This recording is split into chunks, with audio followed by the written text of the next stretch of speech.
Boa noite a todas e a todos. Boa noite, Alex. Boa noite, Paulo.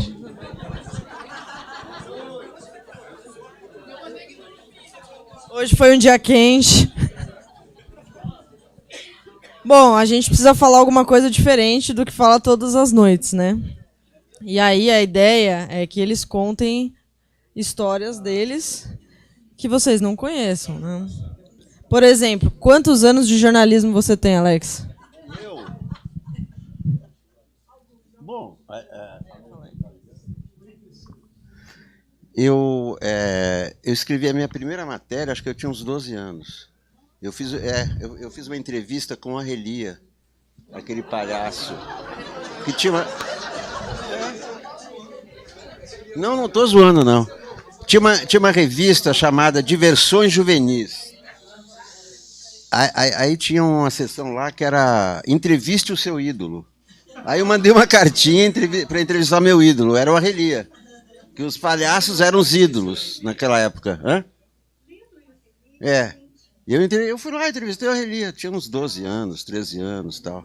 Depois, quando eu tinha 12 anos, sei lá, faz uns...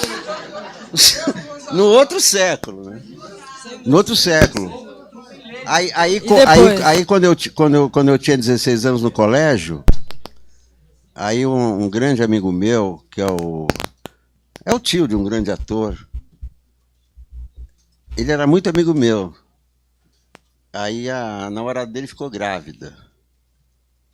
Linda a namorada dele. No meu colégio as meninas ficavam grávidas cedo. Só no seu? Colégio de aplicação. Aí a solução era abortar. Precisava de dinheiro. Aí eu falei, vamos fazer um freelancer. Aí eu fiz um freelancer pela última hora. O meu amigo não fez nada, eu fiz sozinho.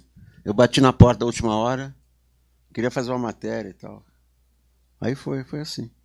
Matéria sobre o quê que era? Foi sua primeira matéria que você ganhou dinheiro? Sobre a telefônica. Os problemas com os telefones, telefonista e tal. Pô, claro. E a segunda era sobre as novelas da Excelsior. Depois a gente vai avançar no jornalismo da internet. O Paulo Moreira Leite está fazendo 50 anos de jornalismo. E o Paulo passou por vários veículos da mídia impressa, agora está na internet, está no YouTube, como diz o Christian Dunker. E conta um pouco dessa trajetória, Paulo. Olha, eu vou começar pelo fim. Ele começou pelo começo, eu vou começar pelo fim, ou pelo assim. Uma das coisas mais importantes na minha vida de jornalista, ou mais tristes, é que eu passei de 50 anos da minha vida profissional, eu passei mais ou menos 40 trabalhando em grandes veículos de mídia. Aqueles que pagam bem, que têm grande circulação, que te dão uma boa carreira, que aquilo mesmo você começa a trabalhar, é para ali que você quer ir, é ali que você quer chegar. E, de certa maneira, eu cheguei. Mas eu tinha uma frustração. De vez em quando saía uma matéria, que eu assinava ou não, mas que eu tinha editado ou não, e minhas filhas sabiam que eu não achava aquilo. E era uma vergonha. Eu me emociono. Elas falavam assim, pai...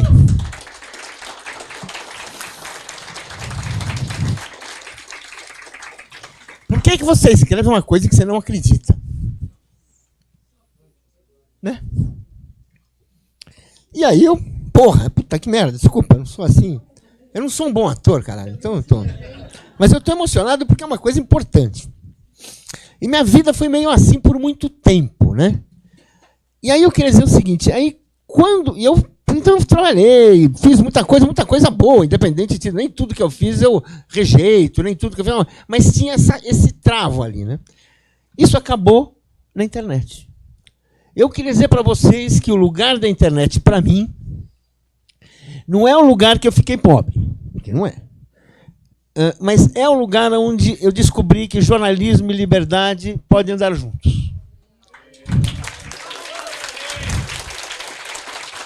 De fato, foi preciso chegar na internet. E aí Eu trabalhei em outros lugares antes de trabalhar. E cheguei no 247, onde tem uma regularidade, é o lugar que eu mais fiquei, participei de muita coisa e tal, então, para ter aquela sensação de que, de fato, você está construindo aquilo que você quer construir, independente do que você seja, porque você tem liberdade.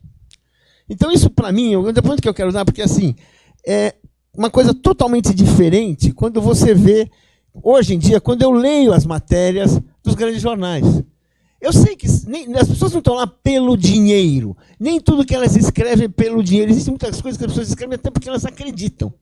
Mas, de fato, elas não têm a liberdade, não têm aquilo que eu senti, que eu sinto todo dia quando eu converso com vocês, quando eu brigo com o Alex, quando eu respondo para ela, quando eu escrevo no 247, só eu tenho que prestar contas para mim mesmo.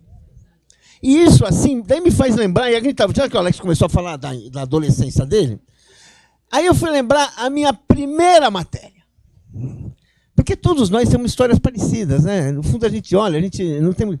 E assim, quando eu tinha 14 anos, aliás, 15 anos, e a gente vivia no começo da outra ditadura, da ditadura de 64, era 65, eu estava no colégio, uma escola pública muito boa. Havia, com o começo da resistência, umas professoras resolveram montar um centro acadêmico que não existia. E, para montar um centro acadêmico, elas resolveram fazer um jornal no centro acadêmico. E aí resolveram escolher, por eleição, uma redação do jornal, né? Escolhe a votar. Esse é um jornal assim, uma mistura de jornal, centro acadêmico. E aí votaram, e eu ganhei, a minha chapa ganhou, e eu era o líder da chapa. E aí a gente foi fazer o jornal, aquele jornal de mimeógrafo, coisa ridícula. Tá, mas, puta, ótimo, né? A gente fez o jornal, e o jornal dava um cacete no diretor da escola. Eu estava usando a minha liberdade, eu não tinha ideia do que era não ter liberdade. Eu dei esse cacete. O jornal foi recolhido, o centro acadêmico acabou, e no fim do ano eu fui convidado a me retirar da escola. Foi essa a minha experiência, a primeira com jornalismo. Depois tiveram muitas outras. Mas eu estou falando isso...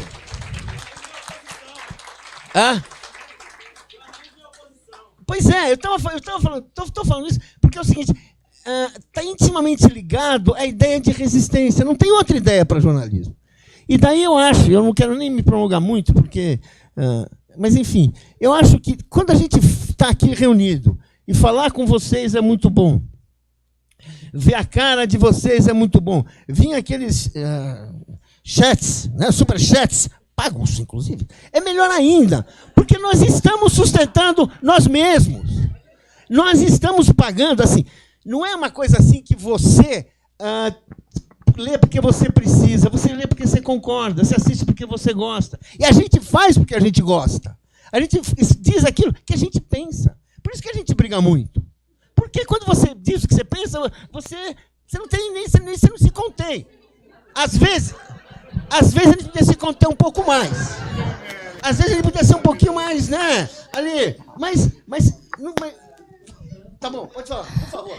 Nossa, primeiro é uma honra, né, essa mesa aí. Mas eu queria te falar que essa experiência que você teve, meu nome é Eliana Rocha, sou de Petrópolis, fiz letras e tem essa história do Drummond, que eu não sei se você conhece. Não, o Drummond, com 17 anos ou 18 anos, era aluno interno aqui no Rio de Janeiro. A família fez um grande sacrifício, tirar ele lá de Itabira, mandar para cá para estudar e tudo. E ele fez como você, falou o que pensava. Ele escreveu o primeiro, talvez, poema dele na aula de literatura, lá de português da escola, e o professor dele disse a ele que era péssimo, que ele não rimava, que ele não usava métrica, que ele não... Enfim, ele estava inaugurando, rima, né? Ele estava inaugurando o modernismo, ele conta isso num texto memorável dele, e o professor acabou com ele. Ele levantou e falou para o professor tudo que ele pensava, de tão antigo, de tudo. Ele falou sinceramente, e foi expulso da escola.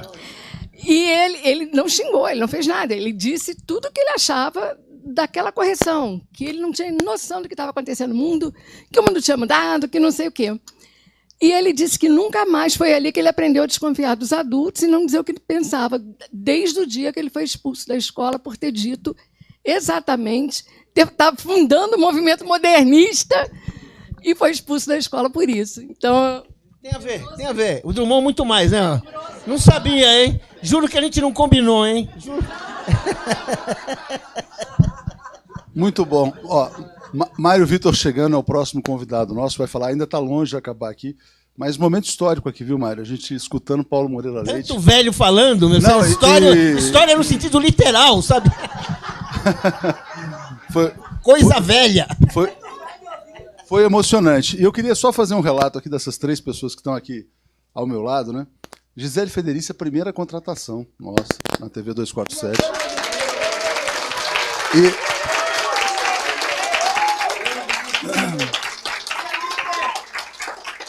Gisele, a gente sente assim no primeiro encontro aquela seriedade, aquela pessoa que você sabe, não, essa você pode confiar, porque realmente, né, essa tem consistência, né? Então realmente foi muito importante.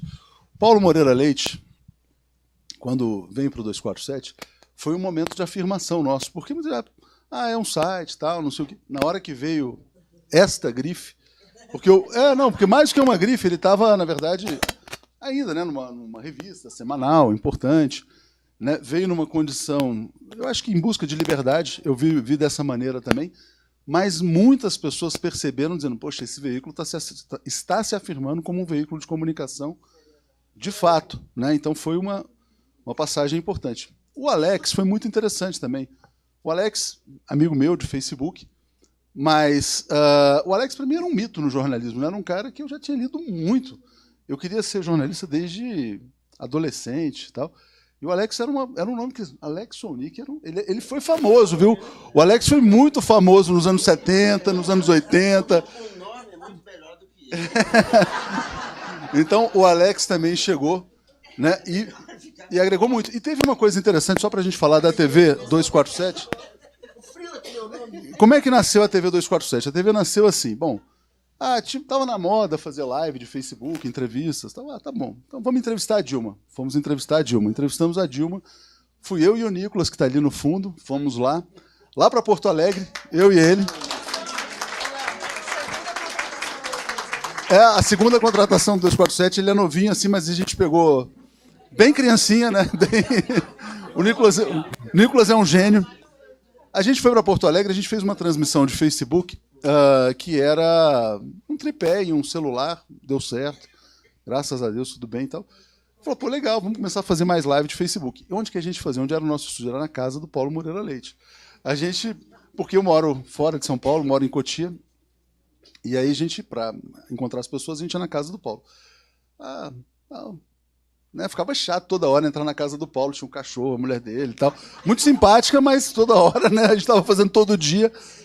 Aí falou, bom, vamos arrumar uma sala. Então a gente arrumou uma sala, que era do Florestan, inclusive. Era do Florestan que estava aqui. Aí tudo começou assim. E o Alex Sonic, aí chegando ao Alex, voltando ao Alex, porque ele falou, bom, então tá, a gente tem essa sala aqui, a gente usa para a gente trabalhar em São Paulo, e de vez em quando a gente faz uma entrevista ou outra. Aí o Alex, não, vamos fazer um programa todo dia. E o Leonardo Estopa, que está aqui também. O pessoal está falando, cadê Estopa? O Estopa está aqui, gente, calma. O pessoal lá, não o pessoal daqui, o pessoal lá dos comentários, viu, Léo? Está todo mundo ansioso para falar com você. E o Léo também incentivando a fazer diariamente. Então, o Alex foi decisivo.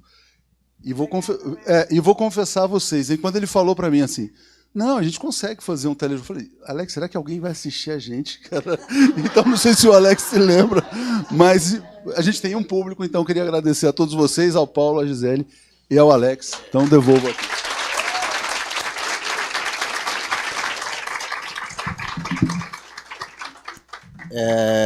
Não, o quê? Eu que queria agradecer, porque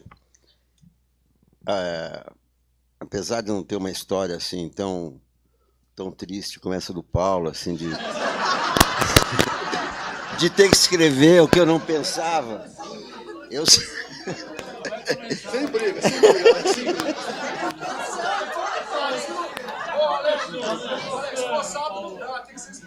Não, vou contar uma demissão minha, então. Eu vou contar uma demissão. Eu trabalhava no Correio Brasiliense, sucursal de São Paulo. Aí um dia eu fui fazer uma matéria em Mococa, porque tinha uma greve de boias frias, e tinha havido um morto nessa greve e tal. Aí eu fui lá entrevistar os boias frias, o que aconteceu, etc. Voltei, escrevi a matéria, parará, e todos diziam ali, olha, foi a polícia militar que matou porque eles atiraram em direção aos grevistas. Então, escrevi o que eles me contaram, vários, né, boias frias, tudo, escrevi a matéria e tal. No dia seguinte eu leio a matéria, na parte que eu escrevi, os PMs atiraram para a frente, está escrito, os PMs atiraram para o alto. Aí eu falei com o editor lá, falei, como é que é isso? Eu não escrevi isso aí, não.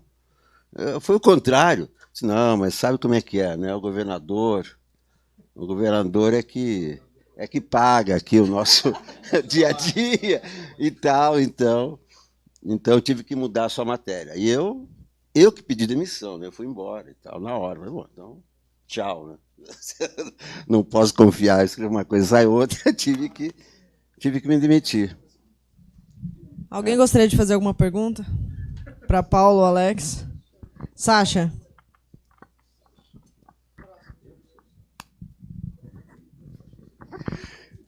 Na verdade, eu gostaria de fazer um depoimento só complementando o que o Paulo falou, que a internet é libertadora, sim. E a internet é libertadora não só para o jornalismo, mas assim, no movimento das pessoas com deficiência no Brasil e no mundo é libertadora, porque assim, com a internet abriu campo das pessoas trabalharem dentro de casa, se relacionarem, fazer compra. Então, assim, eu acho que a internet traz liberdade para todo mundo, só isso.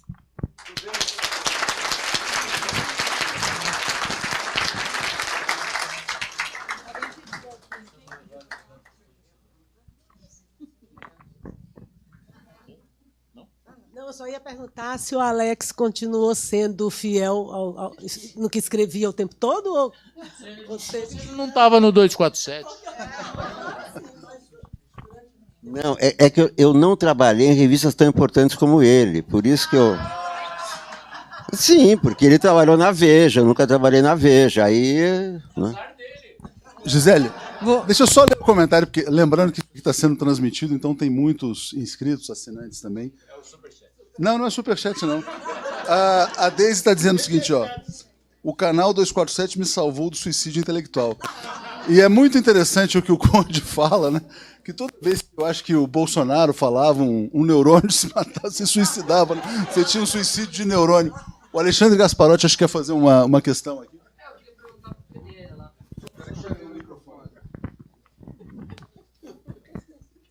Então, eu queria perguntar o seguinte para o Paulo, né? Você estava na EBC ainda na época do golpe, né? Do impeachment, né? Aí eu queria saber o seguinte, uma coisa que eu fico...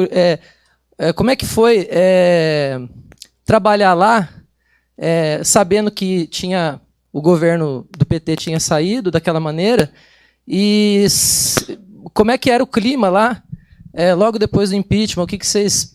como é que vocês estavam vivendo aquele momento lá? Que foi um momento, acho que, importante também da sua vida. Acho. Não, eu fazia um BC, a empresa, aquela TV que o Lula criou e que o Temer está destruindo, que o Bolsonaro vai tentar usar um pouco, né? Não, destruiu e agora o Bolsonaro está querendo mexer um pouco, né? Olha, o que eu acho importante, na verdade, foi o que a gente fez antes, porque a gente conseguiu transformar com mais dificuldades do que você poderia imaginar, com mais dificuldades do que as pessoas achavam, porque a EBC era uma TV que ela tinha aquele espírito republicano, entre aspas, que marcou boa parte dos nossos governos. Assim, era aquela coisa assim, você tinha que ser mais isento que qualquer um. Você não podia ter opiniões muito claras. Mesmo quando estava claramente que havia um golpe de Estado em curso, a gente era pressionado a moderar, a gente era pressionado a não... Até que, ficou uma coisa tão óbvia que a gente conseguiu. E aí, quando eu falo a gente, eu falo o Ricardo Mello, que era o diretor de redação, o Nassif, que tinha um programa, eu que tinha um programa, o Freire que fazia um programa comigo. A gente realmente transformou aquilo num polo de resistência. E foi pela primeira vez na história da EBC que a audiência dela fez alguma diferença. Pela primeira vez as pessoas conseguiram prestar, assim, tinha motivo para ver aquilo. Porque a televisão era pobre, não tinha grandes talentos de televisão naquele sentido técnico, né? Sabe, muita gente estava começando, fazia programas pela primeira vez, a gente tinha programas diários de 1 hora. Não é fácil fazer isso, né? Você não tem assim tantos meios, mas a gente conseguiu fazer. Então, vamos dizer assim, a minha experiência foi essa. Quando teve quando a Dilma foi cassada, foi afastada pelo Congresso, a gente não permaneceu assim. A decisão foi numa quinta ou numa sexta-feira. Na segunda, eu fazia o meu programa tinha que começar na segunda. Na segunda-feira eu recebi a carta que eu estava afastado. Eu tentei fazer um programa, já não tinha resposta. Eles puseram um programa antigo que a gente tinha gravado, que estava lá de gaveta, que não tinha nada a ver. E daí, imediatamente, assim, eu fui afastado, o Nassif foi afastado, foi assim, sabe, foi uma intervenção. O golpe começou ali, porque ali ele não podia mais. Gisele, vamos... Deixa eu só ler um comentário do Raza aqui, que tá engraçado. Ele tá falando assim, Alexandre Gasparotti é o cara com a camisa da União Soviética. Esse é o Eduardo Moreira. Sim, é o Eduardo Moreira, mas é que é engraçado que o pessoal tá vendo lá, né, as pessoas que eles conversam nos comentários, eles não sabem quem é quem. Deixa eu saudar a presença... Depois o Eduardo Moreira aparece aí na câmera para você. A Luísa Mercadante está aqui com a gente, do nosso querido Brasil Primeiro Mercadante Debate. Vai fechar com... E o Mário Vitor vai falar agora. Pois é. Posso só fazer um anúncio aqui? Tenho um pedido para que a gente anuncie o bloco Acadêmicos da Ursal hoje, a partir das 14 horas, então já começou. Mas vocês não vão. Ponto de encontro Tubaína Bar, na rua Adoc Lobo. Então tá rolando Acadêmicos da Ursal. E antes de encerrar, eu queria passar um recado do William, que ele tá me enchendo o saco aqui para eu passar o recado dele. Que ele fez uma cirurgia, ele tá bem, não pôde vir hoje, falou que tá chateadíssimo, que tá assistindo de casa, porque ele queria muito estar aqui e mandou um beijo para todos. Bom, queria agradecer esses gigantes aqui do jornalismo aqui que estão aqui, Paulo, Alex, Gisele.